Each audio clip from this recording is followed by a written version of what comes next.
as well as gentlemen, Papa Boris is back for some more Hearthstone action. We're playing with a Mage.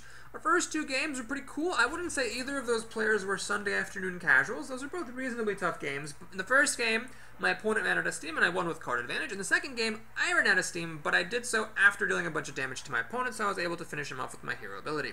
That was it was a pretty good start. I had actually a pretty bad run before this video where I got to 5 wins, and in that run I actually started out 2-0 and promptly lost 2 games in a row. It was a little bit sad. So hopefully that doesn't happen here.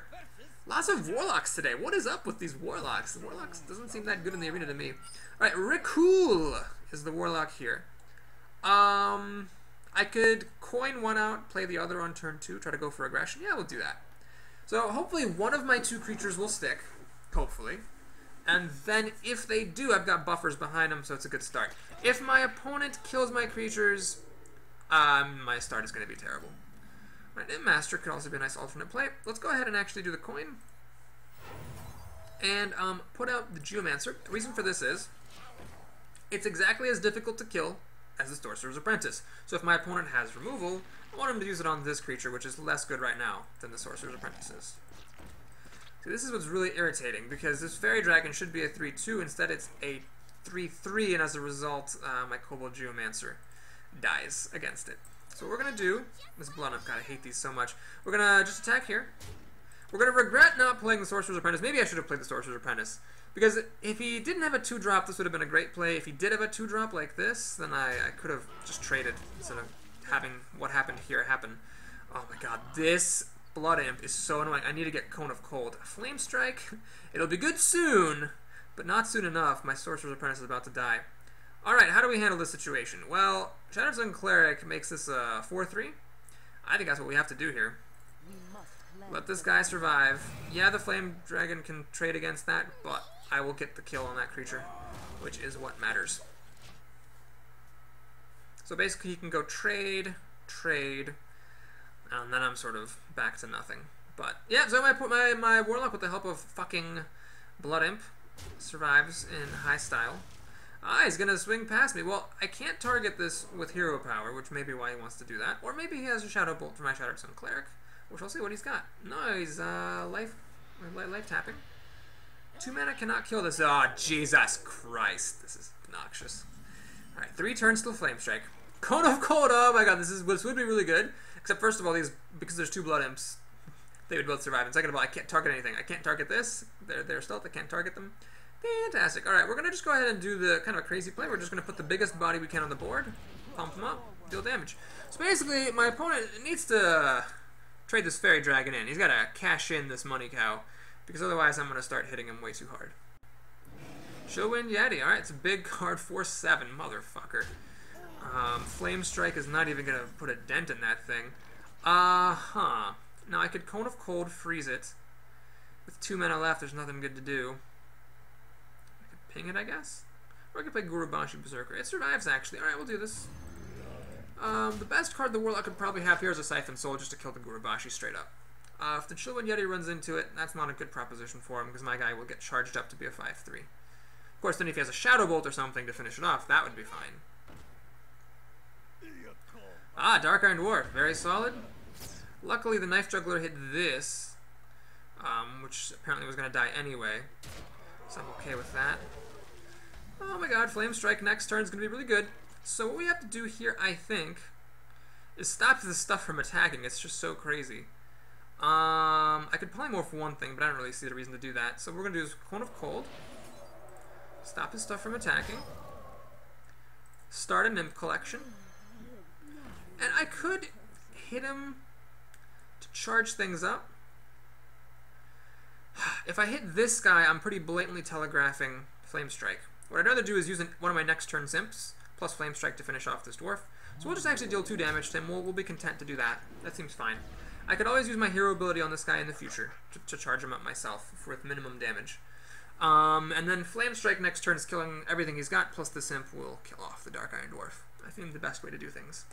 Now, he does have a Knife Juggler. It's frozen, but it has the hero ability, so every creature he plays flings a knife. There's a chance, 1 in 4 chance each time that he will hit my Imp. There's also a chance each time that it will hit my Gurubashi Berserker. Oh my god, that's really good. That's pretty good. So he Shadow Flamed that guy to death, which killed off my board. In case you haven't seen this card before, it's a very strong rare for Warlocks. It gives them global removal. And he's actually going to pop a Blood Imp to get rid of my creature. Smart man. Because this guy was damaged, the Blood Imp dying, he's still at 5 health. That's pretty smart. This is a very good way to get around Flame Strike. Now what I could do is actually play the Boulder Fist Ogre. I just drew. But I think I'd rather, let's see, if I do this, I mean, it's not actually that easy for him to kill it. You have to lose both of his creatures against it. Yeah, we'll actually play the Boulder Fist Ogre here. So I'm basically kind of quote-unquote pretending I don't have Flame Strike. And if he doesn't have removal for this, I can smash quite a lot. I mean, he's only at 13 health. So I've got answers to most of what Warlocks would play. Small creatures die to Flame Strike. One big thing dies to Polymorph. His best answer would be like to play something big this turn and something big next turn. If he doesn't do that, he's going to be in trouble. Alright, that knife hit my guy, which is quite unfortunate. Magma Rager. Ah, that's so annoying. I don't want it to, if one more knife hits this, or if he has a Mortal Coil now. Dark Iron Dwarf. Silence. Okay, that's a Jesus, are you kidding me? That is 1 in 8 odds that he just beat every single dagger hitting that. Fuck my life. Ugh. Well, I think we need to Flame Strike here. The Harvest Golem does come back, but it'll die next turn to my hero ability. So we're basically mostly at even Stevens. He's got an extra card on the table, and it's his turn. That's pretty good, all things considered, but I do have Polymorph, so I'm fine with that. This guy's not that threatening, so yeah, we're fine here. Note the way the... Ah, good, another Polymorph.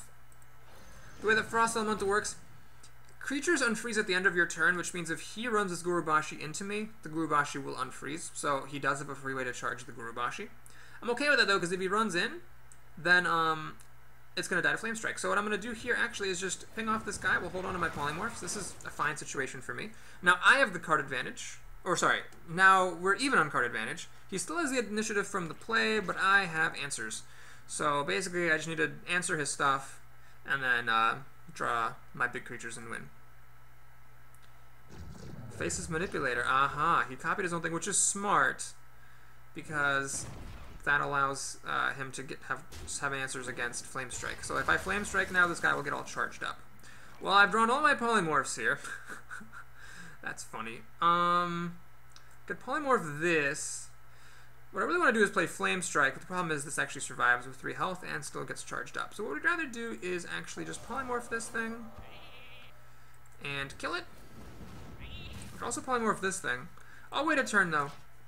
See if he plays any more creatures. If he does, then I'll Flame Strike him. I have enough health that I can afford to get hit.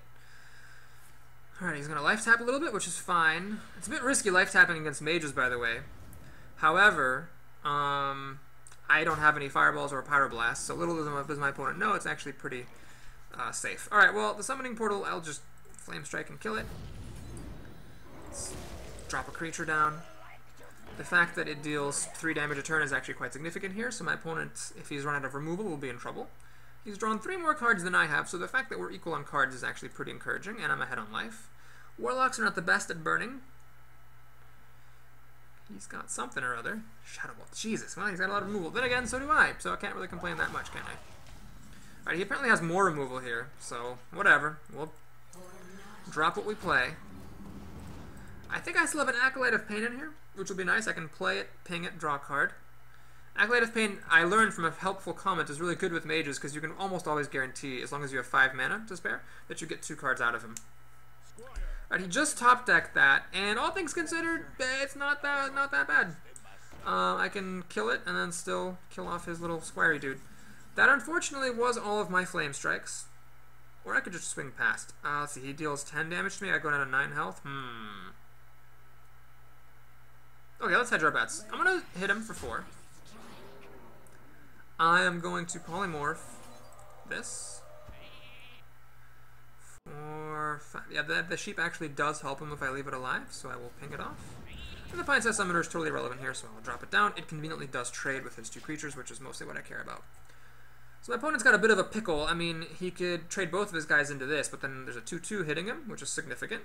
So he might have yet more removal, of course. He's swinging past me. That's quite bold, considering I have the life advantage. Hellfire! Ah ha ha! Risky play when it deals damage to you.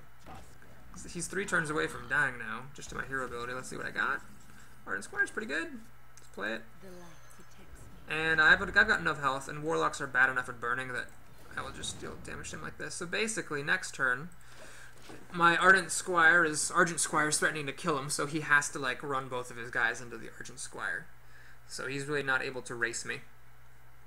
Looks like that is what he's doing. Mortal Coil, are you kidding me? It's a pretty good top deck. All things considered, does he have anything more to play? Void Terror. Oh, interesting. That is a bold move, sir. Alrighty. Well, I don't want to let that hit me. Oh, okay. This is a comical way to win the game.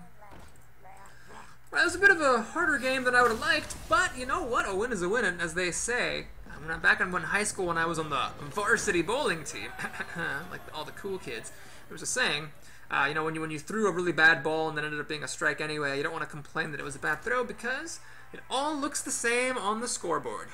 So that was an ugly win, but it all looks the same on the scoreboard. It's a win nonetheless, so we'll happily take it and march onwards here. This deck is kind of interesting. I mean, there were definitely some sad picks. A lot of good commons were clumped up together. A lot of picks were a little bit sad, especially the epics. It's always sad to have a bad epic and have to take like the Murloc War Leader, because it's the only palatable card there. Molten Giant would have actually been good in that game, because it was like kind of stalled out, and I could have spent most of my mana to play it. FUD. Alright, I respect Hunters a lot. Sometimes, you know, Hunters just have a lot of creatures. Sometimes they just overrun you, and there's nothing you can do. But if they don't get off to a roaring start, and they don't have removal at critical points in the game, like they don't have a deadly shot on turn 3 or a multi-shot on turn 4, you can just overrun them, and that's kind of neat. Well, let's see what he's got here for turn 1 plays. If nothing, I don't want to coin out this guy. No, we'll just stay on curve here. 2, 3, 4 is perfectly fine way to begin. This is also resistant to multi-shot, which is nice. Oh my god! Scavenging Hyena. I am so happy that I can kill this thing. You have no idea. Those guys just get out of control. Like, if you don't stamp them out right away, they just are out of motherfucking control sometimes. That was my final loss in my last arena, was to someone who had a couple of hyenas. It was a problem. Alright, Demolisher, all things considered, not the scariest thing right here. I could coin Polymorph it, but I really don't care. I mean, you want to like run into me and kill my Harvest Golem? Sure, no problem. Let's see where it lands. Lands on the Golem. Okay, so you can run in, kill it. Then the little Golem thing that spawns can run in, kill it. I play Water Elemental. Seems like a pretty good use of my time. Of course, he does have 4 mana with which to do stuff. Ah, he's silencing that. That's actually really unfortunate. Okay. Well, this actually holds up really well against his creatures. Not only does it survive a hit from both, but it kills them both. Now, if this lands on me, then he can double trade both of them in. Which is what he can trade the Spellbreaker. Okay, this has been a pretty good Demolisher. All things considered, that is about as good as Demolisher gets, but notice there's only a 1 in 4 chance that both of the Demolishings would hit my creature on those 2 turns. If they had both hit me instead, he would be in much worse shape. So, that's just, you know, him getting a little bit lucky off of his card, which I'm fine with. Alright, Steady Shot. So all things considered at this point of the game, we're doing alright. Cone of Cold does not quite finish this off. That's a good card here. Let's go ahead and play this. Coin would actually trigger his ability, which is interesting. Unfortunately, I have nothing good to do with 4 mana. 5 mana, yes. 4 mana, no. So we're just going to Cone of Cold to stop his monkey from attacking. Finish off that Demolisher. We're going to pass the turn. Now, always remember, folks, when you have the Wild Pyromancer, the coin is a spell. So if you use the coin, the Wild Pyromancer will die. Now, what I could do is I could play Shattered Sun Cleric, buff it up, then play coin if I need to for something. 3 plus 5 is 8. With the coin, I'd only have 7 mana next turn, so not quite. I'd love to play this coin healer, heal this guy back up, but it is not going to be possible to do so. Boulder Fist Ogre. Solid card. I think what we have to do here... Ooh, that's an interesting option. Let me think. If I play this, I have 2 mana left. Not enough, even with coin, to polymorph it. I do want to polymorph that, though. If I polymorph now, this guy dies. Polymorph hero ability on the monkey leaves him with a sheep. Or does this happen after? The timing is tricky. Does this happen after this turns into a sheep or before? I think this actually would kill off the sheep. Alright, well, I'm gonna hope that that's how it works. We're gonna do this for the buff. Then, let's... Oh, if I swing it, he's gonna die anyway. Oh, actually, he's gonna die regardless because of... Ah, this sucks. Well, that guy is saving 4 damage off of my opponent, but we're gonna coin up. Maybe it wasn't even worth it then. Yeah, well, we'll just do it. Let's just find this out. Yeah, so basically I dealt a little bit less damage to my opponent. This guy has 1 life. Would it have just been better to coin polymorph? No, because or to polymorph. Yeah, you know what? Given what I did, that was a mistake. If I'm gonna have this on the board at the end by itself, I might as well play polymorph first, kill the sheep, then put this down. After my wild pyromancer did this, and this guy would have more health. So this is just a mistake. There was a bit of tricky interactions there. Now, luckily, it might not matter, because if I'm playing this guy next turn anyway, he'll get healed back up. But if he has like an arcane shot here, that could be a game-changing mistake. Alright, what's the hunter going to do for 7 mana here? War Golem. Alright, well, I have another polymorph, which is good. That is fine. I can't play polymorph and the Darkscale Healer, but I can play the polymorph and Acolyte of Pain. Now, here's the problem. If this guy had been at 3 health, I could leave the sheep around. Instead, I have to kill the sheep to preserve my creature, so that mistake was very significant. This Acolyte of Pain should be on the board, and this should be a 3-2 after having killed that sheep. Ugh, well, that was a mistake, and I hope we all learned something from it. Let's see if it ends up costing me the game. Tundra, oh god, that's not good. That's even worse. Where is Flame Strike? Where is Flame Strike? Oh, I really need Flame Strike too, because all his beasts having charge is just a disaster. Oh my gosh. Well, let's play this to kill one of his monkeys. And let's play this, because it technically survives a hit from that thing. But, I mean, any of his beasts now have charge. I just hope he doesn't have any beasts. He's already played a few beasts. He's played a couple of monkeys. He's played this thing. He's played a hyena. You know, maybe he doesn't have any more beasts. How many beasts does a man need? Yeah, that mistake with the cleric really ended up hurting me. Well, that's not a beast. So it doesn't have charge. Oh my god, that's terrible. Oh, Jesus. Stampeding Kodo. Well, Flame Strike helps quite a bit here. I can at least kill that thing. Stampeding Kodo lives because it's the motherfucking Stampeding Kodo, and it's just good. So he's got 4 cards to my 2, soon to be 3. I can kill this off with the hero ability, but yeah, I'm definitely behind. He's got 10 mana to play with. He might have good stuff. I've got 2 more polymorphs in here, 1 more Flame Strike. Oh no, that's not good. So if I kill the Kodo, this thing grows. Fuck.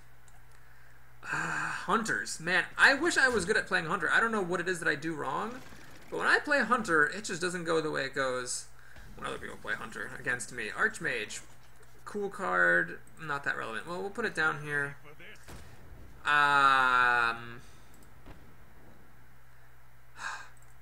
So if I kill the Kodo, this becomes a 4-3, so I take 2 more damage from it. If I leave this thing alive, I take 3 more damage. So I basically am saving myself a damage by killing off the Kodo here. Yeah, it's the right play. I'm gonna lose. Yeah, it dies against the Harvest Golem, but at least, you know, that Harvest Golem's not hitting me in the face. Do have this to get a little bit of health, which is nice, so I'm glad I drafted that. It's getting anything like with +2 health somewhere in your deck means an extra turn for the hunter that the hunter needs to kill you with in a lot of cases, so that'll be good. But if I lose this game, that was my loss. I dealt 2 extra damage to my Shadow Sun Cleric when I didn't need to. And that ended up being relevant, because it meant I had to kill his sheep instead of putting an Acolyte on the board, and that caused all sorts of differences. Oh, fuck my life. He killed my Acolyte with the Kodo. That's so good, you have no idea, because it means I didn't draw any cards off of it. And in this top deck war that we're doing here, you know, it would have been very significant. Well, I could draw my other Flame Strike, that'd be good. I could draw my other Polymorph, that would be good.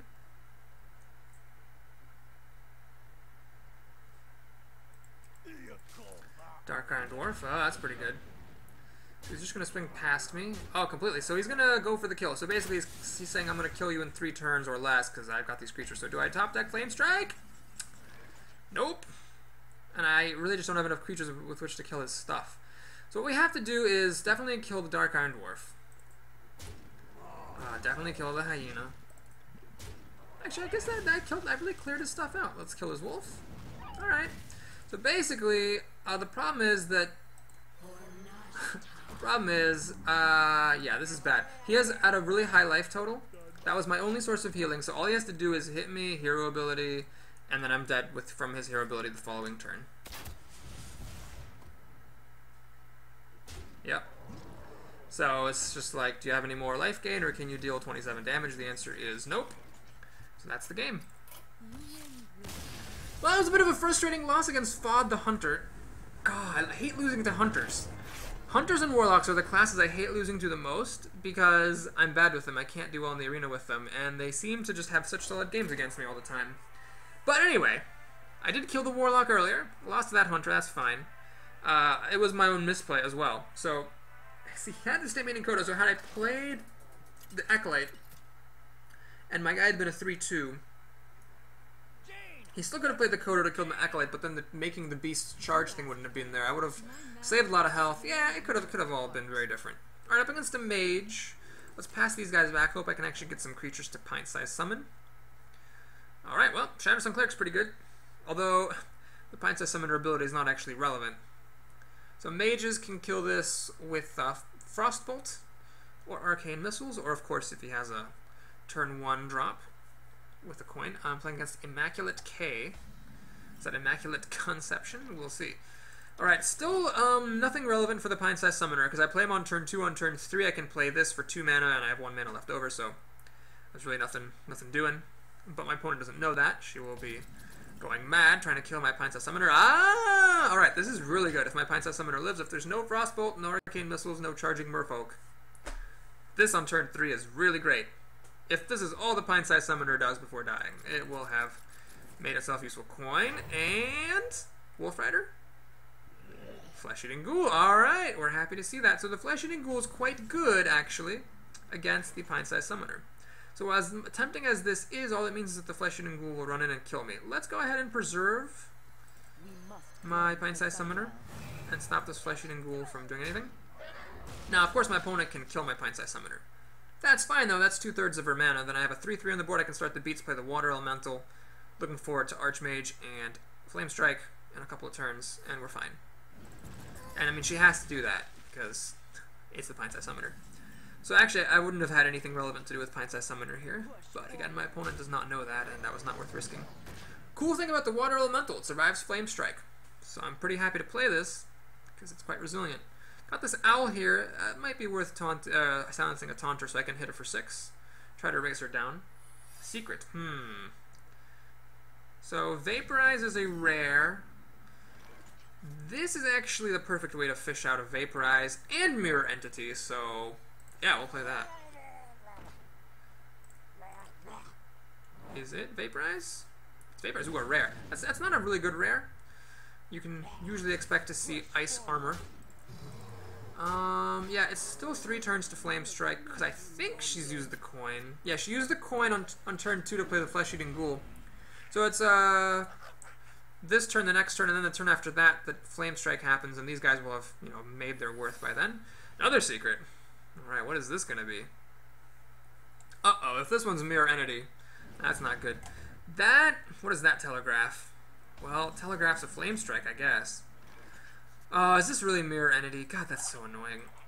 Oh, thank God it's not. I would have been so annoyed. Ice Barrier, okay, thank goodness. Mirror Entity would have been a real problem here, because it meant I couldn't have played my Boulder Fist Ogre. Let's see. I could also play the Archmage. Hits for 2 damage less, but it actually might be relevant with Flame Strike. Then again, my opponent has nothing. So yeah, I'll play the thing that hits harder. Make another Imp. This is definitely a good game. Kind of ran away with it from the beginning here. My opponent could also always come back. Mages can always come back, but even Flame Strike doesn't really save her because Polymorph. I've got this which survives Flame Strike, and this survives Flame Strike. Okay, here we go. That was a pretty good turn here. So now Flame Strike does kill my Water Elemental, sadly. Let's keep swinging, though. And play this guy. He survives Flame Strike, so if my opponent Flame Strikes to kill off everything, she's still got 4 damage coming at her, knocking it down to 10, hero ability down to 9, she's in trouble. And that's like her best play. Unless she has another Polymorph and Flame Strikes next turn, but then she's going to get hit for like 3, 4, 5 after hero ability kills that. Okay, there's the Flame Strike, which we saw coming a few turns ago, and that's all she can do. So now, hopefully I can draw a creature I can play, and I did. That's great. Let's swing. Bink. And bank. Now, Flame Strike, of course, will kill both of these. If she actually has another Flame Strike, I'm kind of in trouble because I have these removal spells, but they're not that useful. If she has a couple of Frost Bolts, she could also kill everything off. But if she just plays random stuff like that, I'm in great shape. Alright, that's good news. So she didn't have removal. Fan-fribbity-tastic. I could play Flame Strike and hero ability to kill both of them and just swing for 7. Or I could Owl Silence. 7, 8. Yep, doesn't kill her, but then she'll be dead next turn. Yeah, we'll do that. I think it's actually more sensible to just go for the kill like this. Because life gain is a pretty rare out. Mages don't have any life gaining spells. And Ice Barrier doesn't trigger against your opponent shooting you with a hero ability. We might as well Cone of Cold. I mean, why not? If the game's ending next turn anyway. Might as well spend the spell here, and if the game is not ending next turn, because she does have life gain or something, then I might as well stop this from attacking me and killing my Archmage or whatever. Alright, that's irrelevant. I'm just going to hero ability. That's irrelevant. My opponent's doing all the right things, by the way. Might as well play your stuff, see if your opponent forgets to win. Yep, she's letting me, have the turn. But yes, I'm going to remember to win. Bink, bink. Good game. Alright, that was a nice confidence booster after the crushing loss against the Hunter. Let's get a little bit of experience there. Ooh, almost up to level 20. What is it? Golden Arcane Intellect. Seems like the golden rewards for level 20 are always like the worst cards. It's like Golden Sinister Strike. All right, I'm gonna work hard for this. Yeah. So anyway, happy to get up to what is that? 4 wins, 4 and 1. I seem to be at there a lot. 4 and 1 is a common place for me to be. Let's hopefully we can get up to 5 and 1. That'd be really nice. Doing very strong. This is turning out to be a pretty good deck, so I'm happy to be playing it. Would I rather have the Stormwind Champion than the Shattered Sun Cleric? Boy, the Shattered Sun Cleric was really good that game, letting me kill off that Flesh-Eating Ghoul. I don't know. It's a tough call. Piezo the Druid. Honestly, I'm not that afraid of Druids. In theory, their hero ability is really good, and they have really good cards, but I don't know, they just don't seem to do great things that much against people, or when the people I'm playing against have them. No, not to say I don't ever lose to Druids, but it's like not a class I fear the most, let's say. This is a bit too many 2-drops. It's way too likely that my opponent will just play like a big creature and all these suddenly become irrelevant. So let's see what he's got on turn 1. Gold Tri-Footman, okay. So the best play against that is the Amani Berserker. I'm just going to go for it. Because I can smack, take a damage turn and rage, make him a 5-2, it's pretty good. If he's got Wrath, he's in good shape. Moonfire does not kill this. Moonfire plus hero ability does not quite do the job. But he could hero ability attack, take 2 damage, Moonfire, make this a 5-1, and then if I don't have removal for this, his guy can kill it. Or his second kill, just kill it right now. What am I talking about? Wrath. Okay, he's got the Wrath. Fair enough. He's going to swing at me. Also fair enough. Alright. Let's go ahead and put this guy down. He is my less valuable creature. He is going to die, because after I kill the Gold Tri-Footman, he can hero ability finish me off. So this guy had the 1-drop, he had the Wrath, so I wasn't able to get to a fast start. And this is why I don't like to play quote-unquote aggressive decks. What you really want to play is a late-game deck that has enough cards for you to do something on turn 1. Are you fucking kidding me? Moonfire? Jesus Christ. Who plays Moonfire? Honest to goddamn Jesus. Okay, well, we're going to drop this. And let's hit this thing. Because I have nothing to do next turn, that's for sure. And if this guy's still alive, I might as well use hero ability to finish off the Footman. Golly, Jesus. Moonfire. Wrath, Moonfire, Gold Tri-Footman. So anyway, as I was saying, I don't like to play aggressive decks, because if you have a deck full of like 2-drop and 3-drop creatures, what happens is your opponent has removal, and you get off to a slow start anyway. And then you have nothing but Chumper Nuggets that you draw for the rest of the game, and you never are able to get ahead. So it's really important to have a late game and just have enough early game cards so that you're not sitting there doing nothing in the early turns. Right, somehow through all that, my opponent manages to come out ahead in the race. That was an extremely timely top deck. Otherwise, I would have been 1 mana away from playing the Archmage, and that would have been sad. Druid's not the greatest at killing this. Druids don't have any one-click kill spells, although Silence is a pretty good answer as far as answers go. Blah. So now it's just a generic 2/7. It's an Oasis Snapjaw. Now, it's still pretty good, comically enough, because I can actually kill both of his creatures with this one dude. It's kind of good. This Druid knows to swing at me. I played a Druid in my last arena run who, like, used hero ability and never attacked me. I was like, you do know you can attack me, right? Apparently not. Okay, let's go ahead and do this. And I'm going to play a little slow here, actually. I'm going to do this and this. Reason being, I'd like to start building up my Imp collection. The earlier you play the Imp Master, the better it is. I don't mind waiting a turn for this. That's fine. Because Flame Strike is the only thing the spell power is relevant for. And it's not likely to be useful anytime soon. Swipe, okay, well, he's just going to stop that in its tracks. This guy's still alive. Man, this guy's took a beating. He got hit by... he got silenced by an owl, hit by a panther, swiped, and finally wrathed, and then he died. Drawing Cult Master after all your imps are dead. That's a little bit sad, but luckily this creature is kind of hard for druids to kill, because druids don't have any one-click kill spells. I believe I was trying to start that sentence a few moments ago. This should survive the turn. Should survive the turn, and I do have an answer in the form of Polymorph against something big that he might play. Druid of the Claw. Is he going to get the Charger or the Taunter? Alright, Mark of the Wild. Well, okay. So the danger of polymorphing this is that he might have an Ironbark Protector next turn. But we're going to do this anyway because, I mean, yeah, you just need to. So I could kill it, then I can't play the Cult Master. Or I can play the Cult Master and kill the sheep. If I play the Cult Master, I do need to kill the sheep with my guy, so I'm basically saving him 4 damage, but I'm pulling the Cult Master on the board. Is that worth it? I think it's worth it because it's just a 4/2. I don't have any illusions about ever drawing cards with this guy, but it deals 4 damage, and even though 4/2 for 4 mana is terrible, I need to start dealing some damage. So I'm basically just saying, forget it, the card draw is never happening, but I'm going to get 4 damage on you if you don't have answers to stuff. So if he has an Ironbark Protector or another big thing, I have 1 more Polymorph.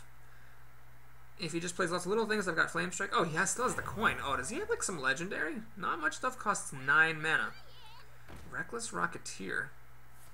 Savage Roar. Oh no! That's not good. That lets him kill everything. Motherfucking hell. Ugh. Oh, this is awkward. I have a handful of removal. Please draw a creature. Please. You've got to be fucking kidding me. This hand. Well, the good news is I have card advantage. So, I can answer his stuff. The bad news is he wins the hero power war here, because he heals, he hits for damage and heals. I just defer damage and don't. This is where mages are not very good. Oh my god, Ironbeak Owl, are you fucking kidding me? Jesus Christ! This game is ridiculous. Now, I still have card advantage because I can answer 1 for 1 a big card he plays, so the fact that I have 5 cards to his 3 is important. And I can use this to kill more than 1 creature. Now, he clearly, this is a smart player, he realizes that I have a bunch of answers. So notice how much mana he isn't spending. He's basically saying, I want you to do something, bitch. And I'm going to do it. Sure. Let's go ahead and play this. Sounds like I don't need to use the silence. I've got enough killing thing. I don't need to silence stuff. I can just kill it. Let's buff that up. Man, if this were a Stormwind champion, that would be so much better. Okay. Let's actually work down this Novice Engineer. That's the turn. So now he'd better do some stuff.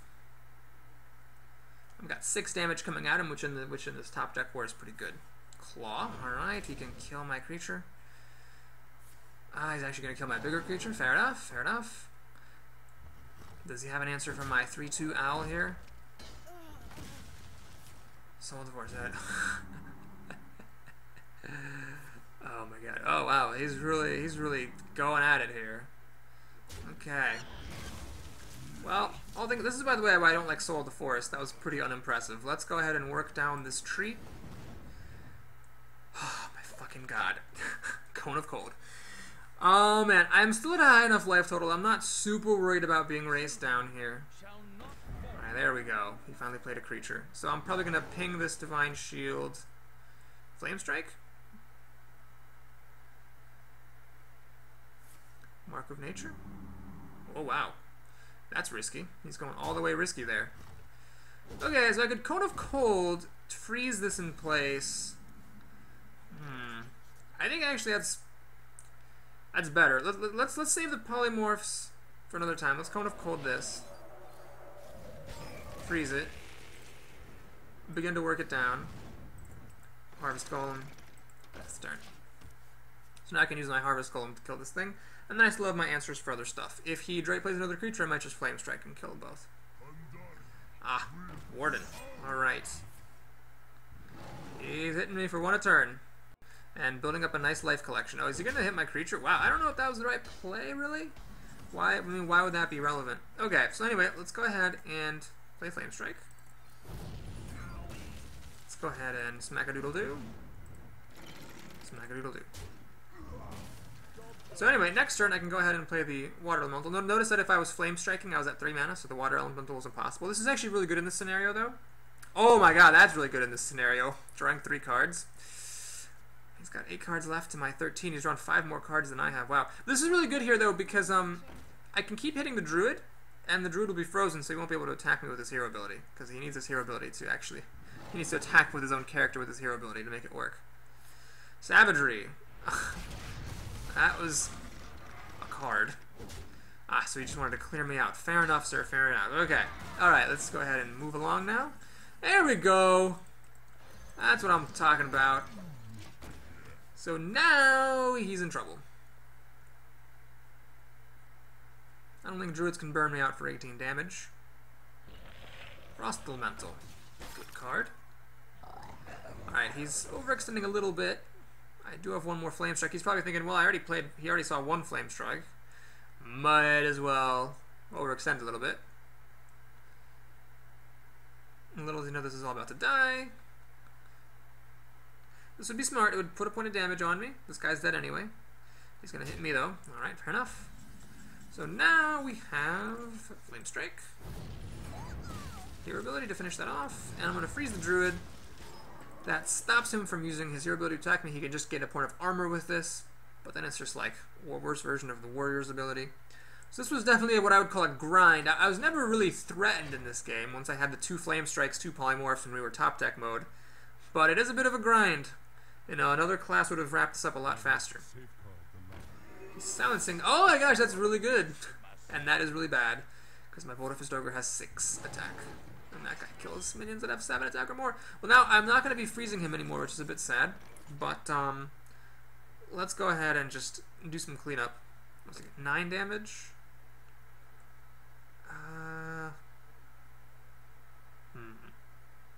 Let's do this. Let's just hit this thing. This thing can hit me for 2 damage. I'm okay with that. Let's do that. Do this. Nope. Let's do this. And this is really kind of pointless. It just dies to that guy. Whatever. We'll just pass the turn there. So we got 9, 12 damage coming at him. 13. Oh, but he has armor. Maybe I should have played this just to be able to kill him in 1 turn. Ah, that would have been smart. Well, let's see what he's got. Druid of the Claw, probably the taunting version. Fair enough. Finish my guy off. Also fair enough. Hero ability, keep on pinging me down. 6, 9, 11, 12. Yeah, I still wouldn't have killed him, given how this all went down. I'd love to have some Frost Bolts in this deck. That would sure be nice. Alright, can I kill my opponent? 9, 11... if I had played this earlier, he'd be dead. As it is, 9, 11, 12. Yeah, not enough. So we're just going to kill this. And I can polymorph this if he makes it into a taunter, so we'll just swing past. Alright. My Druid's in dire straits. This Ogre's killing him next turn. And that's the game. Alright, bit of a grind, but it was a solid win, let's say. All things considered, that was a really fast start. I had a really aggressive start against that opponent, and that game ended up taking a long time to finish out. That's the moral of the story. Mages have slow games. Because they have lots of spells and removal, so if your opponent doesn't give you things to remove, then you lose. Or you don't lose, but you put the win slowly if you win at all. It's like, if your opponent plays creatures for you to kill, then your creatures live and you go on to bash your opponent to death. But if your opponent plays the same game you play, where he just has removal and kills all your stuff, then you just end up sitting on your removal and then nothing happens. Okay, well let's keep the polymorph around because there are some important creatures that warriors have that need killing, like the Warsound Commander. That's a 3-mana creature that makes all other creatures have charge. Of your own creatures have charge. That needs to be polymorphed. The Frothing Berserker is a creature that gains attack every time a minion gets damaged. That has to be polymorphed. So polymorph is sometimes a card you might want to mulligan, especially if you have 3 of them in your deck to avoid drawing a bunch of them. But against warriors who have cheap creatures that demand polymorphin, it's actually a good creature to have, or a good card to have, because you may need it. Alright, bit of a... this is a fast start, 1, 2, 3, but it could easily go bad if my opponent has a turn 2 Fiery War Axe, which warriors often have against me. Let's see if he's got it. So if he has the Fiery War Axe, he kills this. Luckily, this does survive against it, but it really slows me down. Next turn, I can look forward to an Imp Master. I really need to get some late game stuff, though. I need to top deck some late game, otherwise this is going to be trouble. If I draw nothing but my other 2 drops and 3 drops, I'm going to fall really far behind. The gates are open. So does he have the Fiery War Axe? Slam. Nope, that's almost as good. Kills my creature, which is good enough. Saves him 3 damage. Alright, Flame Strike is nice to have for later. Let's start our Imp collection in case we get a Cult Master. In general, these Imps are nice to have. I mean, imagine he plays a creature with 3 toughness, right? I swing Argent Squire, Imp, Hero Ability. Oh, man, you're no fun. You're no fun.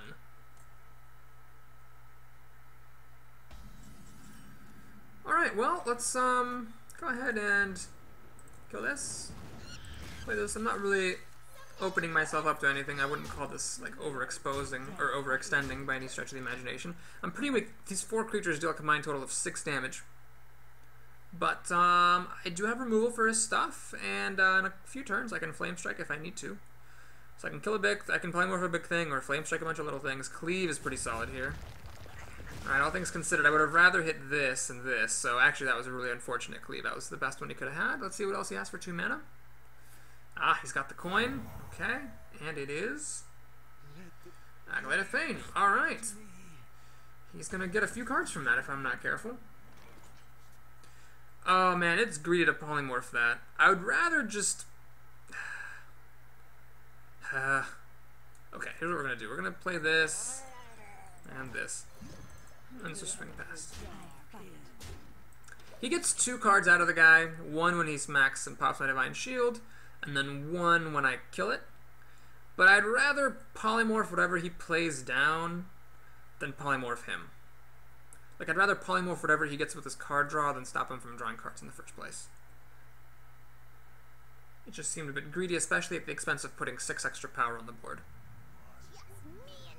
Alright, that all dies to Flame Strike in a turn. Unfortunately, by then the damage will have been done, since he will have already killed at least 1 creature with this guy, my Ooze. Sadly. Alright, let's think carefully about this. So first of all, the Ooze is going to die to the mechanic, so I might as well use the Ooze to kill off the Acolyte. Next, let's obviously kill this thing off. Do I want to kill this is the question. I can actually run it in like this. No, I think I'd rather actually deal 4 damage to him. Sure, my Ooze, it can die. It's fine. Let's put on the pressure. Actually, he can kill my Mana Wraith instead if he wants. So he has to either kill the creature that does more damage, or kill the creature that potentially is making his life annoying by making his minions cost more. So he's got, because of the Acolyte, some card advantage. He has 8 cards on the screen to my 7, and he's first to play. Looks like he decided that was the bigger problem. Let's see what creatures he plays. Hopefully it's stuff that dies to Flame Strike, although I'm assuming this person is good. We are at the, what, 4-in-1 or 5-in-1 stage? So this person knows with 7 mana coming up for your Mage opponent, you need to be wary of Flame Strike. Little does he know that my other card is Polymorph, so if he plays something big to avoid Flame Strike, I will just Polymorph it, and then kill it off with my Hero ability, which is also fine. So really, he'd need to have some pretty special stuff. Here's where my Owl would be nice. for some silencing action. Flame Strike doesn't quite get the job done here, and Polymorph seems like a waste. Archmage.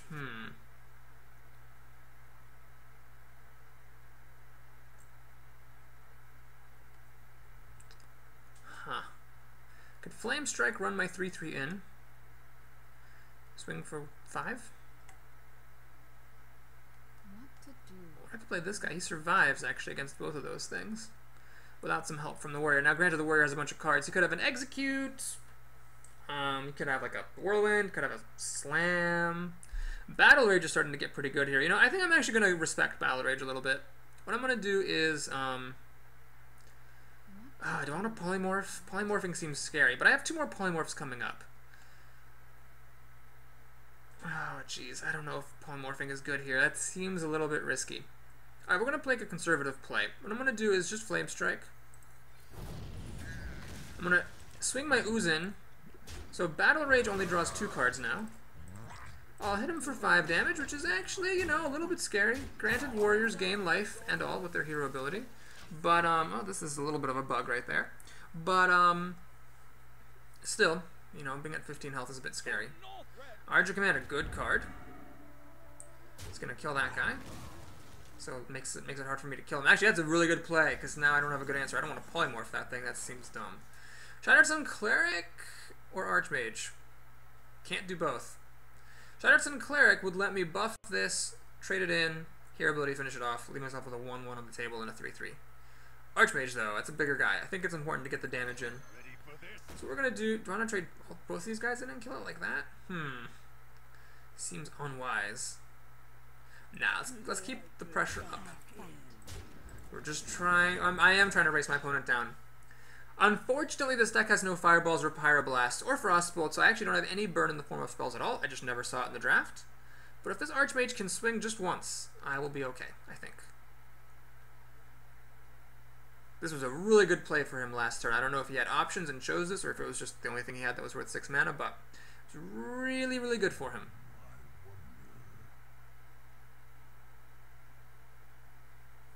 This is also a pretty good backup plan. It might be significant, depending on what my opponent plays right here. Gorehowl. Uh-oh. That is interesting. I've already played my Ooze. He gets to kill this. He takes 4 damage, and that was his whole turn. But he's got to feel pretty good here because he can like kill my stuff off, and who knows what I have. Luckily, he's gonna have to be a little bit hard pressed to use Gorehowl anymore.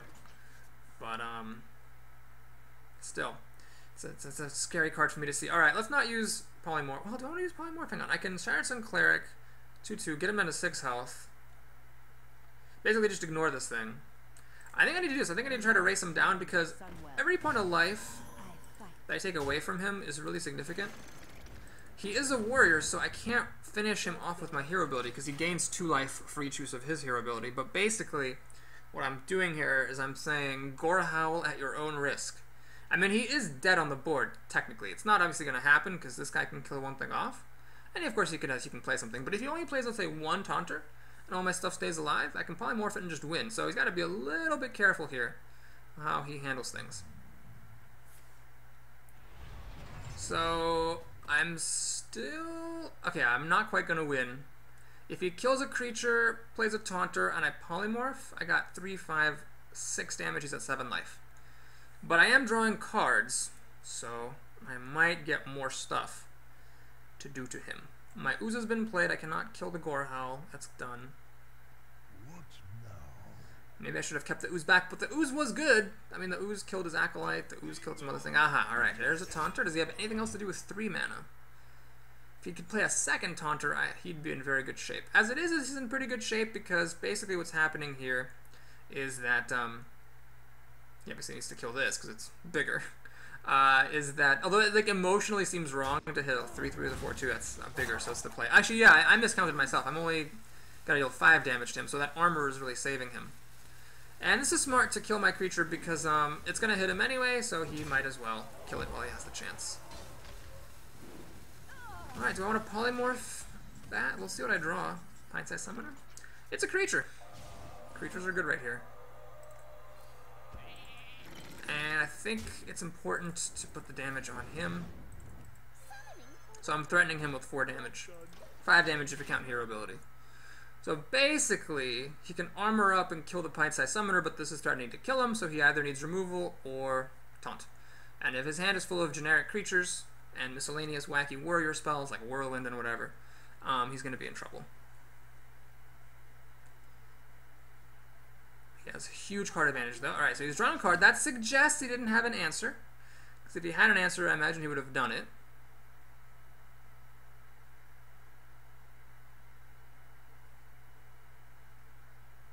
I am the blade. No! That's really unfortunate. Oh, fuck. That's really, really unfortunate. So, Mr. Beholder spends his last 2 mana armoring up. He spends Gorehowl to kill the pint-sized summoner.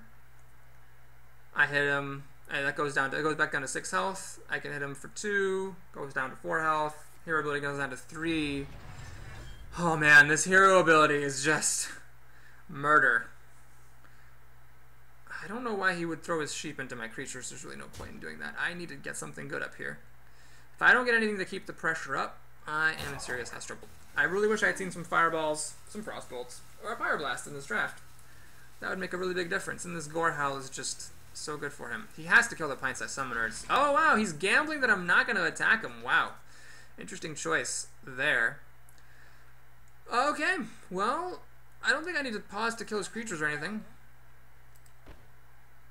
Do I? Shit. Let's think about this very carefully. God, this priestess was so good. Alright. I think we need to pause a little bit and kill his creatures. To make it difficult for him to kill off my stuff. He's basically trying not to use Gorehowl. I'm not going to use Polymorph on this. I'm basically canceling out his armor right here. Back to the turn.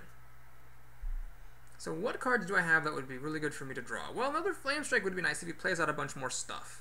Let's say he gets a little bit stable, life total under control. I can play Flame Strike, kill all the stuff. Cone of Cold would be good, so if he plays some stuff, I can freeze it in place and keep attacking. Yeah, man. I have the 2/5 Charger guy, that would be 2 damage. I have the 2/1 Charger guy, that would be 2 surprise damage. So we've got some good sources of surprise damage. Shield Master, alright, that's getting polymorphed, probably. Oh my god, if I lose this game, it's going to be so frustrating. Do I have another Boulder Fist Ogre? I think I do. I think I've got a Boulder Fist Ogre in there. Oh, Cruel Taskmaster is also pretty solid. This game is quickly going out of control. He decided he never wants to Gorehowl my creatures again, so he's going to hit me with it. That might mean he has another weapon behind this. Flame Strike. Well, that is really good. I'm just going to do that. That. Save my Polymorph. Swing. This is unfortunate because this thing only does 2 damage, and his hero ability gives him back 2 life. So it's like, I can't actually make any progress here. I'm making 1 damage a turn. At the current rate of things, I am 6 turns away from winning, basically. That's unfortunate. I'm going to need to draw some stuff, and he's got 4 extra cards on me, which at 6 life, that might as well be all the life in the world. Ah, that Priestess of Elune. Props to him for drafting it. But the 4 health I gave him was incredibly good. That might actually get him back into this. Fuck! Oh my god, am I really going to lose this game after coming so far? We'll see.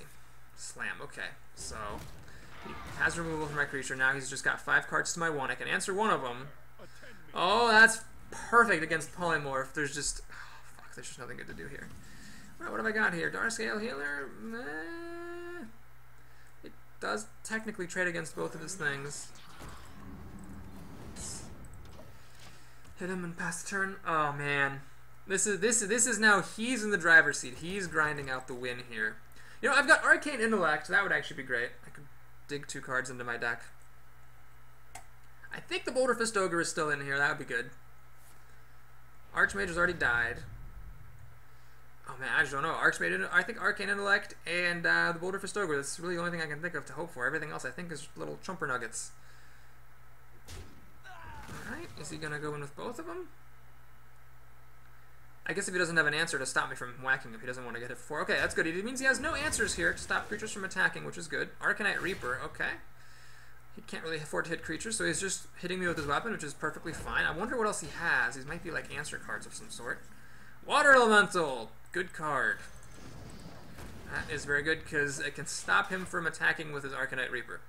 And attacking into it doesn't kill it, so unless he has a Whirlwind or Execute to finish it off, he's not going to want to do that. Does he have an answer for the water? That's what he just top decked. Oh my god, that's pretty good. That's very strong. It's a 2-mana card. I'm going to have to Polymorph, which is very, very good. Now, I think I have one more Flame Strike in here. Oh, no. I have 2 Flame Strikes and 3 Polymorphs. So I have one more Polymorph, but I think I'm out of Flame Strikes. I think I've only Flame Struck just the once. He has the Ogre. Oh, Jesus, this Arcanite Reaper was really good. Fuck me sideways. Actually, I don't even freeze him because he has armor. It's an interesting thing. Creatures don't get frozen if they have armor. Well, I think what we have to do is get a card. So we're going to do this. Trade that in for a card. Gurumashi Berserker is amazingly good here. But let's take the time to polymorph this and kill it. So, let's see, he's got 4 cards plus a weapon. I do have a creature on the board, and he's at perilously low life, just 10, which, against a mage, he's got to be afraid of Pyroblasts and stuff, so the pressure's on him to always use this and not hit my creatures. I can play this, which is survives weapons hits. Oh my god, are you kidding me? Oh, Jesus, Monkey Nut, Christ, Pony Sacks. Oh, that was the perfect card against Cult Master. Alright, he's going to just burn out the Arcanite Reaper against me, so he might have another weapon behind it. That could be why he's holding all these cards. Okay. I see. This is starting to get a little bit desperate. Oh my god, that freaking Priestess of Elune. He's at 12 life, which is actually against my 16. We're actually like kind of even here. Alrighty, so we're going to do this. It's more important to kill this than to play the Dwarf. So we're going to do that. I'm going to pass the turn. Next turn, we're going to Dwarf this guy up and smash face. I can't afford to hit him anymore. He's actually at a high enough life total. I need to kill his creatures and fight. Oh my god, are you fucking kidding me? Jesus! Are you fucking kidding me? Stampeding Kodo! I mean, the only way I could have played around that, I mean, I could have Dark Iron Dwarfed in my turn, and had I done that, I would win this game, it looks like. Or at least had a chance of winning instead of losing. But, man. I mean, it was pretty reasonable not to play around an epic card. I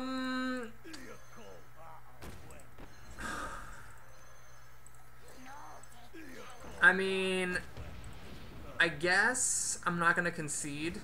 My opponent actually has more life than I do, and huge card advantage on a weapon. But this game's sprint over after that just happened. That is a Stampeding Kodo just cost me the game. I mean, he might have been able to win anyway because he has more cards and stuff, but, I mean, still. That was a little bit heartrending. Oh my god, I am reeling from that Stampeding Kodo! Kids, if you didn't know yet, take Stampeding Kodos. I'm going to draw one more card and then concede. I theoretically might have misremembered. Maybe I only did play 1 Flame Strike, so maybe I have another one, so maybe I'm going to draw it and kill everything and win. Maybe. But, failing that, we're just going to concede. He does actually have a lot of damage on the board. Got that Priestess of Elune, healing him back up, the hero ability, Gorehowl. Gorehowl is really good at letting him kill my Archmage before I could hit him too many times. Motherfucking Christ. Oh, he's actually feeling really confident. He's actually going to hit my creature and kill it. Makes sense. He's got all that armor. Might as well. Alright, let's draw my card and concede. I guess I'd play on if I had a Cone of Cold. Okay, alright, well, we'll do this. So, this guy is enraged, so it's hitting me for 4 damage. But, whatever, man. I think technically it's possible for me to win. He's got 5 cards left in his deck. I don't think that I can fatigue him out.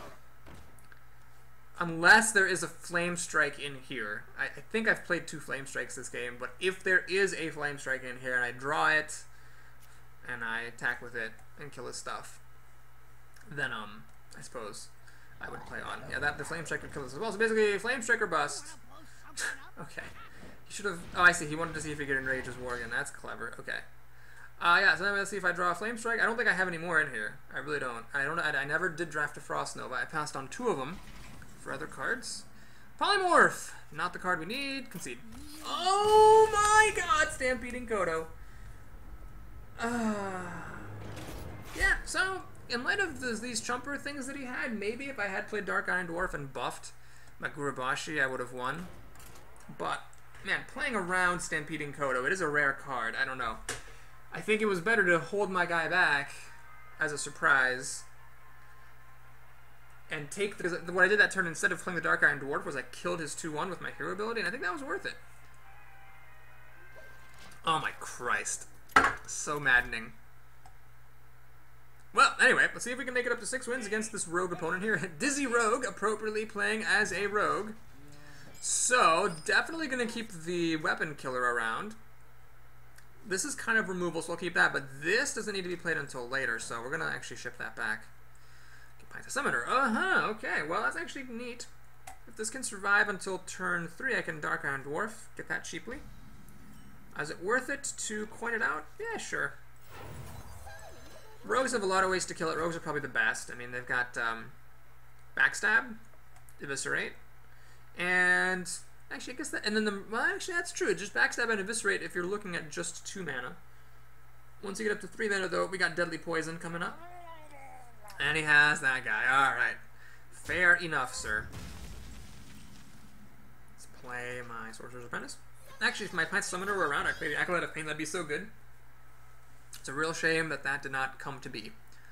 Does he have the Backstab? It's possible. I mean, if you have Bluegill Warrior, it's worse than Backstab, way worse. So you might as well use the Bluegill Warrior to kill the creature if you can.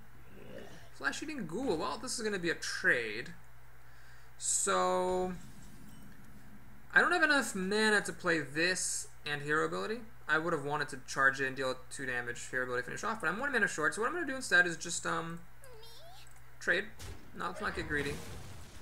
Play the Acolyte of Pain. It's nice to trade against rogues because you never know when they're going to get their backstabs and whatever online. This is a pretty good card against rogues. I'm likely to get a card. Rogues don't have any like kill for 4 mana. They'd have to have 5 mana for Assassinate. And I'm likely to get a couple of cards, and I'm likely also to inhibit some of his plays. He might not want to play certain things, knowing I can just run in, kill it, and survive. He's going to spend half his mana to dagger up. That's really great news. Swing at me. Does he have a 2 mana play? Looks like he doesn't. Well, that's fantastic. So my opponent definitely missed a beat right there. What we're going to do is just put a big body on the board. Collecting imps at the moment isn't that exciting. Let's just swing up. See what he's got. So for 5 mana, Assassinate would be really good against this, but then I'm still hitting him for 4. That's fine.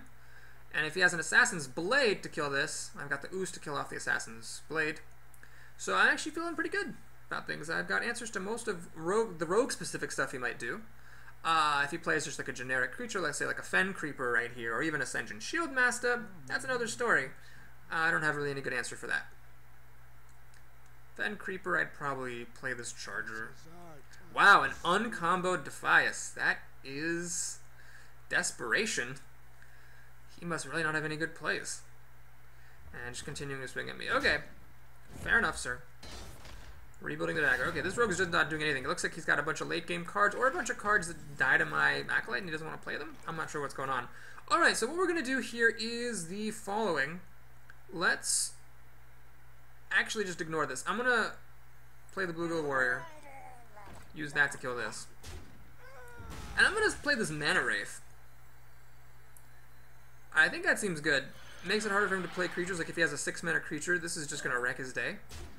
If he has Deadly Poison plus Blade Flurry, that will allow him to kill 2 of my creatures with 2 of his cards, so I'm okay with that. He could swing at this Dark Iron Dwarf first, but then he takes 4 more damage. So yeah, that would be the best thing he could have, is Deadly Poison plus Blade Flurry. But if he doesn't have that, he's really, really in trouble. And I still do draw a card from the Acolyte of Pain. Vanish. Aha! Well, he's resetting the tables here. But I now get to spend 6 mana first, so it's like it's buying him some time, but not really enough. Alright, Darkscale Healer, that's neat. Alright, let's go ahead and play this. Because my opponent seemed to have a really difficult time with that. And let's actually just play the Mana Wraith. Let me think. Dies to Backstab. I think my opponent would have played a Backstab if he had it. So let's actually play this. Make it hard for my opponent to play creatures down.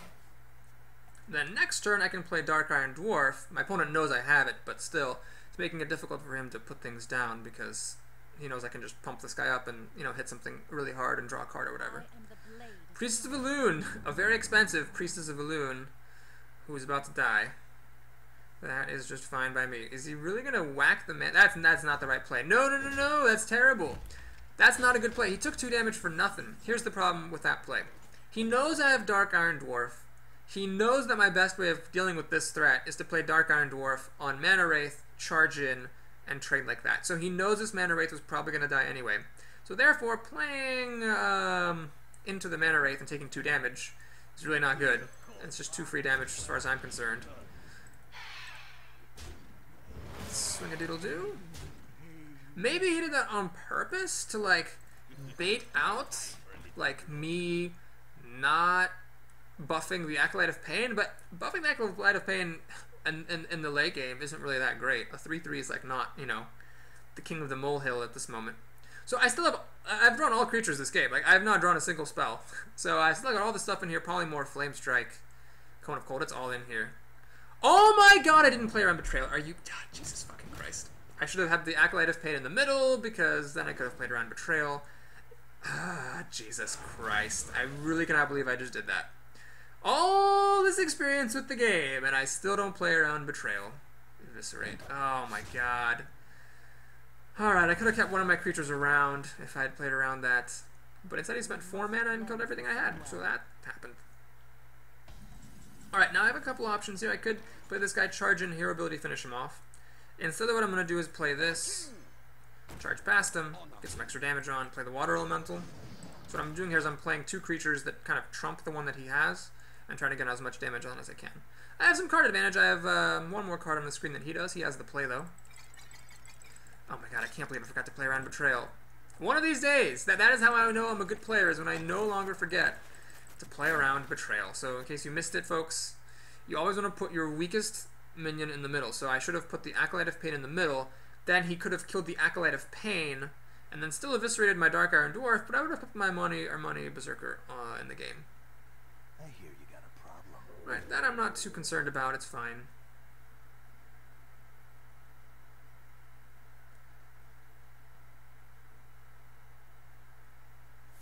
Shiv to draw a card, alright. Seems good. And he's also going to swing past me. Fair enough.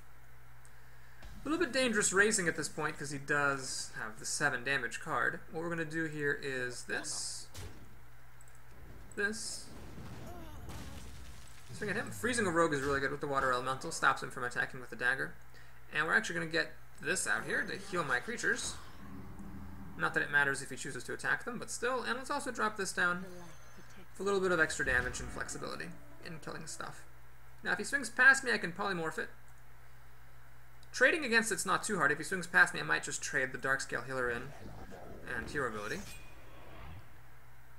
This is a pretty tempting polymorph target as well. Assassinate. Ah, assassinating my biggest creature. Smart move, sir. Smart move. Alright, is he going to attack with that guy? Alright, he's going to swing past me. Fair deal. It's actually a little bit difficult for me to get rid of that thing. Let's see what I get. Wild Pyromancer. Does that help me or does that hurt me? Well, Wild Pyromancer is a really good combo with Polymorph because it just kills the sheep right after it. Then this guy would drop to 4 health. Smack in. Oh, I don't want to lose this guy though. This Divine Shield's getting popped. I could smack both these guys in. Hero ability. Keep swinging with the fire water elemental. Yeah, we're gonna do that. We're gonna do this. It seems like a fine way to go about things. Let's do this. And this triggers. And now I'm gonna swing these guys in. They did their jobs. And swing. Freeze my opponent. I think it's important to be freezing him here to stop him from using his dagger or any assassin's blades that he might pick up. If he does have an assassin's blade, that would be great because he can't swing with it right now, and I could kill it with the ooze. Killing his hero ability isn't that exciting. Let's see what other creatures you have. Shiv would be great to finish this off. This actually is a little bit tricky to kill for rogues. It's damage, so backstab doesn't work. Eviscerate doesn't quite kill it. Assassinate would be kind of a waste. Betrayal would drop it down to 2, so Betrayal would work the other way. Yeah, Rogue isn't that good at dealing with that. Alright, he's got some stuff. Okay, well, let's attack, hit, So want to play this? Yeah, we'll play that. That's fine. We'll stick this guy around. I've got enough damage to kill him. He didn't seem to have removal for me last time, so we'll see what he's got this time. Hopefully, just like a random taunt, I can polymorph that, and GG. Sprint! That is fantastic news. He's drawing 4 cards, but he's only got 3 mana. Really not that much you could do with 3 mana. I mean, Deadly Poison, Blade Flurry, these guys would survive. I hit him for 3-4 damage. Unlike a warrior, he can't heal up from my hero ability.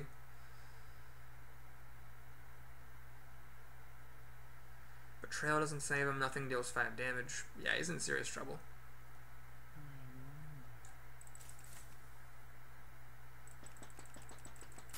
Knock knock, who's home? Knock knock, who's home? Breaking your windows until you come to get the door. What has he got for me? Backstab? Okay, well that doesn't change anything. He still has all of his mana.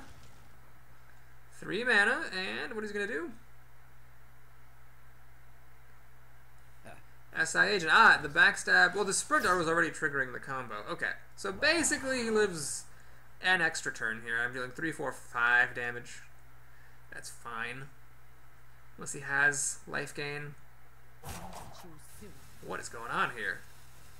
He's got a silence. He's got 0 mana. What is he doing? See, this is a backstab, but he's just finding out you can't use backstab against damaged characters. Alright, Flame Strike. Let's go ahead and swing. Swing. Doink-a-loink. Man. Whatever. We'll hold on to the cards, I think. Just wait and see what he does. I mean, he's dead from my hero ability. He needs life gain and creature kill and taunt. There's just so much that he needs. Alright, he's got that. So he kills my elemental. Alright, he still needs life gain. Cold Blood. He can't really burn me out here? Oh my god, I guess he could. This is all of a sudden 9 damage. Oh my god. Can he really burn me out? I mean, rogues could, like, Sinister Strike, Cold Blood. I mean, if he has, like, the perfect hand, he could actually kill me. Questing Adventure is not relevant. Backstab is not relevant. He should have played the Questing Adventure before playing the Abusive Sergeant, but whatever. 10 isn't going to do it. I don't think 2 cards will do it here. Sinister Strike eviscerates, only 7 damage. Alright, there we go! And we make it to 6 wins. Whew! It's a good game against the Rogue, Mr. Dizzy Rogue. Oh, what do I get? Golden Arcane Intellect. Actually, I'll take the Golden Frost Nova at level 23. Frost Nova is a good card for mages, I think. Alright, here we are. It's exhilarating. It's exciting. If we win, we're in the money. If we lose, heartbreak and woe. Oh my god, that Stampeding Kodo. I can't believe it. I can't believe I was just about to claw my way back in, and he dropped the Stampeding Kodo. Mana freaking live. Oh, some games. Oh no, hunters. Not more hunters. Couch the hunter. Okay, well at least I have a quick start against this hunter. That saves some of the potential pain. Let's drop back the Flame Strike. We're just going to keep this just to have it to play. Oh crap, now we have a little bit too much to play. It's fine though. It's all good. We can keep this ooze around in case he's got the Eagle Horn Bow or the Gladiator's Longbow. Those are a rare and an epic. Hunters are weird. They have weapons, but their weapons are rare and epic. They have no common weapons. That's why you don't often see hunters with weapons. This is the problem though with drafting decks like this. You know how I ended up with like a lot of aggressive stuff? Here's the issue. You know, I've got all these 2-drops. Sure, they're good for now, but pretty soon it's gonna be really bad. Like I don't have anything to do. I don't have any way to build up the pressure. So this is just, I'm just putting this on because it's big. I want to keep this in case he does have a weapon. I'm going to keep this in case I need to like use the coin to kill stuff or whatever. Like that of pain, all things considered, not the worst thing in the world for me to see right here because I can just kill it. And he draws a card, but that's fine. Novice Engineer, Loot Hoarder also draw cards.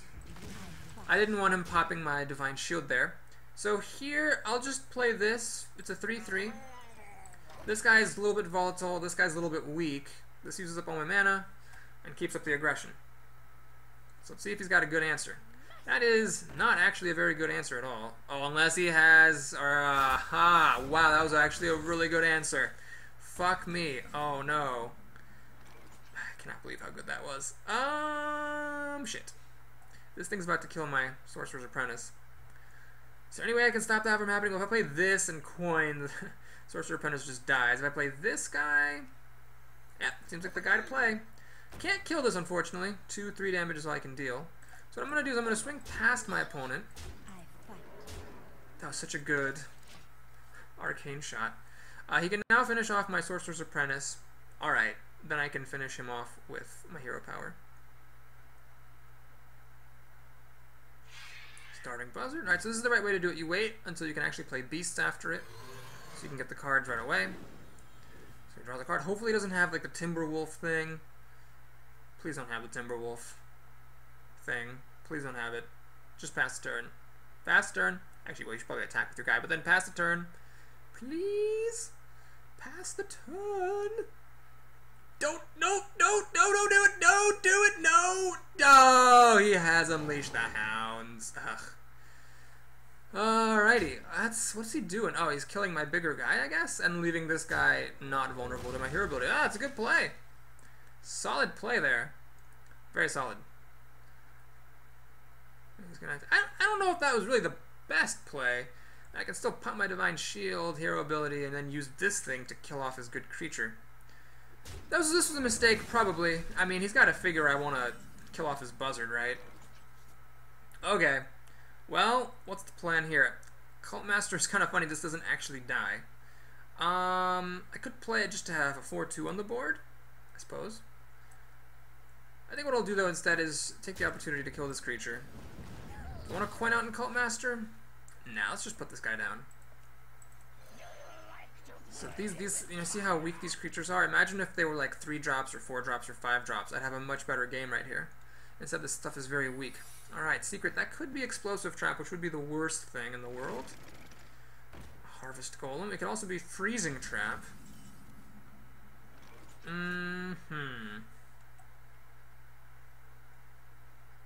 Alright, we're going to get some cards. We're going to hope it's not Freezing Trap. We're going to hope it's not Snipe. And we're going to get some cards. Please don't be Snipe. Okay, it's not Snipe. So, is it Freezing Trap? It's not Freezing Trap. That's good. That means I get a card.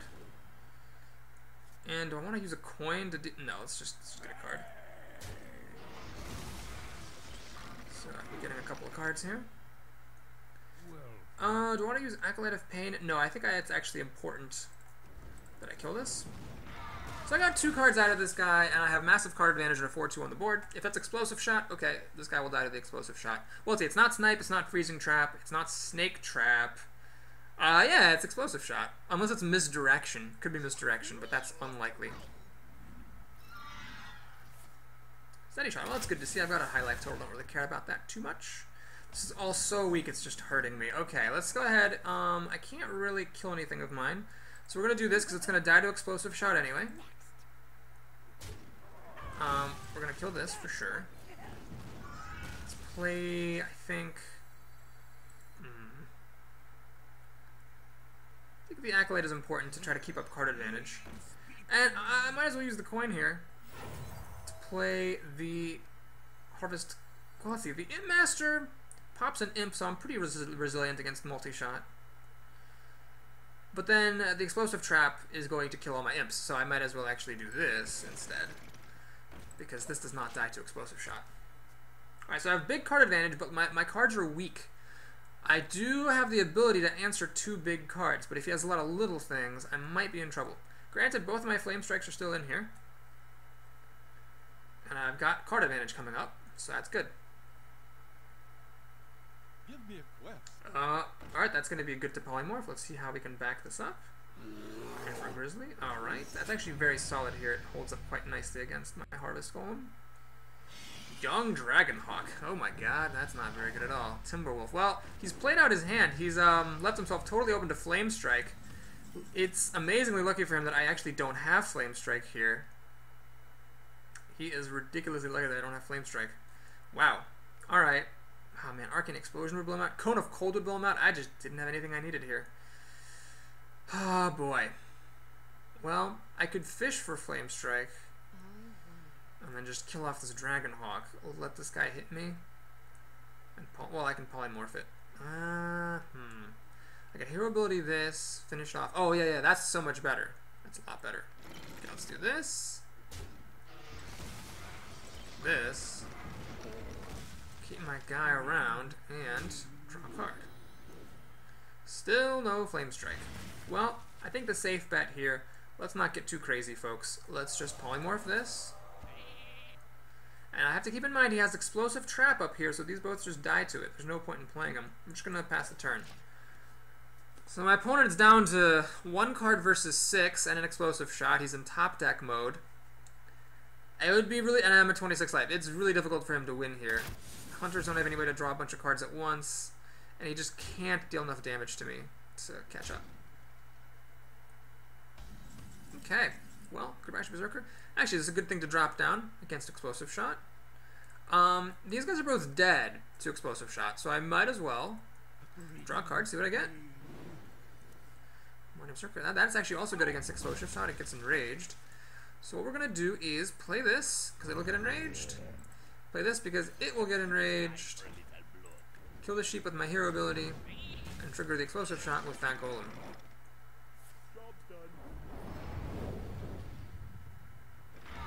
So I am just in the commanding position here. Even multi-shot doesn't really save him. It would kill this, but it would leave this at 2 health, and it would make it even a harder hitter.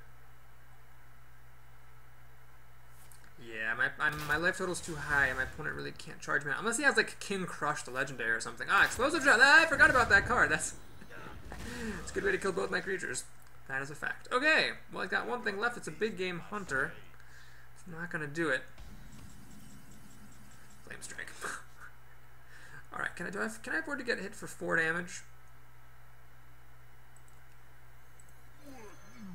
Or do I want to polymorph this? Or flame strike it?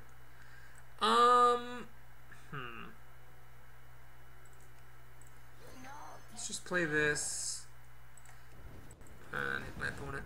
I think I can get hit for 4. He's got no cards. He has no cards. It's going to be really difficult for him to catch back up, and I think I can take 4 damage. Starting Hyena. Alright, that's normally a very scary card. It's not super scary here. That he's making the right play. His best chance is to burn me out. But I have Flame Strike. Let's go ahead and spread the love a little bit. Alright, this is 6, 9, 12. He's dead. 1 card will not kill me, not even King Crush. Secret, that could buy him a turn. If it's Freezing Trap, Explosive Trap won't do it. Freezing Trap would do it, because it would basically fling my creature back. Ah, alright, now I have the counter to Freezing Trap. It's not Snipe. What you got? Explosive Trap. Well, it wouldn't have done it either way, but this way I fished out the Freezing Trap safely. And we made it! 7 wins in the arena. Woo! That's good. After a weak arena run, it's nice to hop back in it and make it up to 7. My Mage runs, I think since the patch, I don't think I've ever actually gotten past 7. I think I always die at 7. We'll see how this goes, though. This deck is a little bit different from most Mage decks. It's a bit more lower curved than I would like. I have too many cheap cards sitting in my hand most of the game that just are not relevant anymore because time has passed them by. But on the flip side, it's very, very likely that I have stuff to do in the early game. But on the flip side, if I do get like a really bad draw and happen not to get any early plays, I actually am just totally screwed because this deck cannot afford a slow start. You can't afford to like do nothing on turn 1, 2, 3 and then like start drawing your 2 drops on turn 4. You just lose with a deck like this. Ridiculous. Oh, I see what you did there, sir. Ridiculous. Do I want to keep Polymorph? Not against Shamans. And this guy's too slow. Let's go ahead and get some drops. Yes, I mean, Pine-Sized Summoner, I might be able to coin him out, or accelerate him out, but it'd be nice to have some more 2 drops. Alright, let's go ahead and pass the turn. This first turn here. Flame Strike might be nice to have around. It's nice against Shamans, because it incidentally kills all their totems if they happen to have amassed a collection. I'm happy that we're playing on this map. It's my favorite map, because I love the vegetables. It's my good luck map. Uh-oh, he's got to play. Crap. Wow! Coin Totem? Is that really correct? I can't believe that's correct. Well, I'm still playing the Pine-Sized Summoner. Because if he doesn't have Frost Shock, Earth Shock, Lightning Bolt, or Rockbite or Weapon, which I know is a pretty long list of cards. Flame Tongue Totem, oh that's right. That is when it is correct to coin totem. When you have a flame tongue totem, back it up. Oh, fuck my life. I don't have a turn 3 play. Shit. That's really, really bad. So basically, I should have seen that coming, and I should have just killed his thing. That actually was a critical... You know what? I know that. I know that that's the case. I know that that's when you coin totem, is when you have the flame tongue totem back it up. So that's what I do myself. But I just forgot, and I paid for it. I should have taken advantage of the fact that he flipped the worst possible totem, killed it with my hero ability, and forced him to have to choose between either making a totem or just playing a naked flame tongue, which is always dangerous. Mad Bomber, alright. Okay, I guess that's pretty irrelevant, all things considered.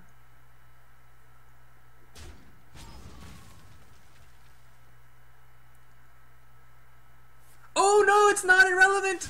Oh, that would have survived. Fuck my life. That would have survived if one of his mad bombings hadn't hit it. Oh, Jesus. Now he has a 5-2 on the board.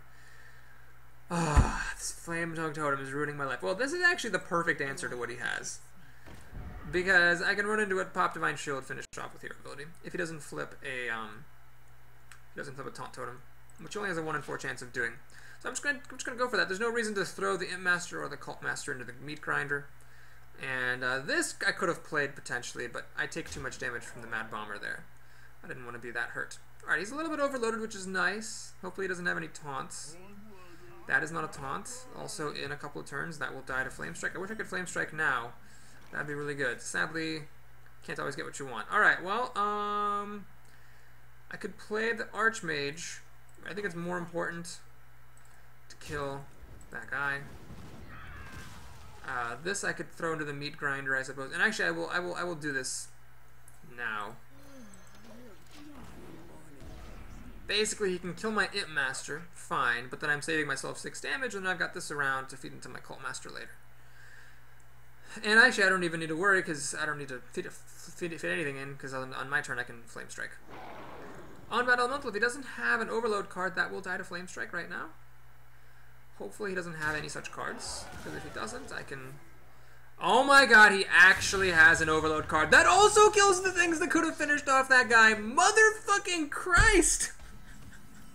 Can I catch a break? Oh god, well this is still worth it. I mean, I kill a bunch of his stuff, so I have card advantage. Problem now is, I mean, I guess this thing doesn't hit that hard with the Flame Tongue Totem gone, but Jesus! That was so perfect, it hurts. For him, of course. Perfect for him, not for me. Oh my god, that was ridiculous. Alright, anyway, let's see what he's got. Actually, I don't have card advantage. What I'm talking about, I just caught up. That's all I did. I'm not even ahead. I'm just catching up. I'm clawing my way up there. All things considered, for 7 mana, Totem plus Unbound Elemental is not the most impressive turn, so I'll take it. At this stage, we have to kill this off. And for 6 mana, let's actually play this. This is pretty good right here. As long as there are no more fucking Stampeding Kodos. Because, I can sweep minions with it pretty nicely, and I can also choose to enrage it if the time seems ripe for that. Aha. So he's going for the race, it seems. That suggests he must have a lot of little cards, otherwise why would he... Oh, silencing, okay. So he's wide open to another Flame Strike, wide open to Flame Strike, oh my god. If I drew Flame Strike, that would have been really nice. Alright, as it is, I'm going to probably use Cone of Cold. The proper place seems over here. This is where the... Well, hang on. The Cone of Cold, this stuff. I'm left with these creatures. I can kill this one. Got 4 damage coming at me. Okay.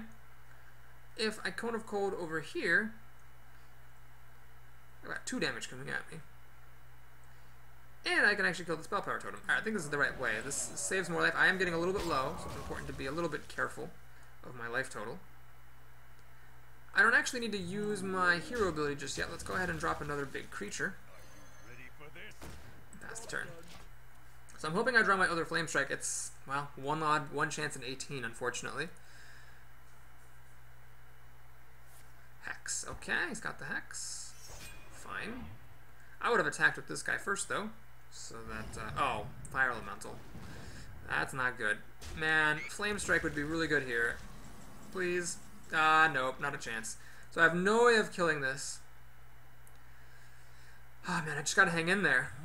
He's out of cards. I mean, he's dealing 6 damage a turn, but he's out of cards. So if I can hang in there, Just try to kill off as much of his stuff as I can. Play as much stuff as I can. Might be able to. I mean, I've got the card advantage. I've even got the board controlled. I can kill his stuff. It's just a matter of what he top decks. I mean, he can deal 8 damage, get me down to 7. Yeah, I've got outs against pretty much anything a shaman would have. 7 damage will not kill me, even with spell power. Won't be. And I can Doomhammer. All right, that's actually good. Let's see. Do I want to Cult Master to get some cards? I do need to get some cards. I want to try to get my other Flame Strike if I can. So what we're actually going to do is a little bit different from what was originally planned. We're going to just actually send these guys in the Meat Grinder. That way, if he plays something big in the future, I can polymorph it. And I'm getting some cards out of the deal. Alright, that's irrelevant and terrible. That is also terrible. Oh, well, this is actually another card. Yep. And I'm just basically cycling that. Mana Wraith. I don't think that's really that good. Alright, we're going to just clear this out. Clear this out. Play the Mana Wraith. Actually, that's really not hurting him. He doesn't have that many cards. We're going to play the Kobold Geomancer. That's turn. Okay. So basically, a shaman could kill me, like Lava Burst plus Lightning Bolt, or like Doomhammer plus Rockbiter Weapon. There are some combos that will win, but hey, you gotta take your chances. Alright, this thing is not really... You know, that thing is worth killing because, yeah, I want to minimize his odds of getting a Spell Power Totem on any given turn. We'll actually play this. I mean, 2 health could be extremely significant. And this is good against Lightning Storm if he should have that. Alright, 6, 10, 14, 18. Alright, has he got a well played because he's got Rockbiter Weapon plus Doomhammer?